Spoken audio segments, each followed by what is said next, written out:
Hello everyone. तो लो जी आ गया खेसारी लाल यादव जी और नेहा पाठक का एक बहुत ही बेहतरीन वीडियो सॉन्ग का फुल टीजर को रिलीज कर दिया गया है और फुल वीडियो सॉन्ग का रिलीज डेट भी आ चुका है।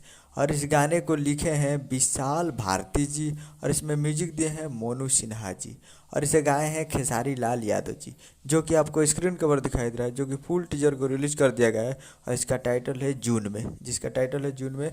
और वीडियो में खेसारी लाल यादव जी और नेहा पाठक जी फिट में है, नेहा पाठक जी। और ये फुल टीजर को रिलीज कर दिया गया है और काफ़ी बेहतरीन टीजर है। और ये वीडियो डायरेक्टर है आशीष सत्यार्थी जी, इसका वीडियो डायरेक्टर है आशीष सत्यार्थी जी। और ये आज शाम को फुल टीजर को रिलीज कर दिया गया है और कल सुबह में तैयार रहेगा। 30 तारीख को सुबह में रिलीजिंग ऑन टुमारो में आपको दिखेगा ये सॉन्ग। तो आप लोग कल सुबह में तैयार रहेगा टी सीरीज हमारे भोजपुरी यूट्यूब चैनल पे। तो कल 30 तारीख को सुबह सुबह। उम्मीद कर रहा हूँ कि वीडियो अच्छा लगा, चैनल को सब्सक्राइब बेल आइकन प्रेस कर देते। कैसे कैसे यादव जी के लेटेस्ट न्यूज़ लाते हैं। मिलते हैं अगले। जय हिंद, जय भोजपुरी।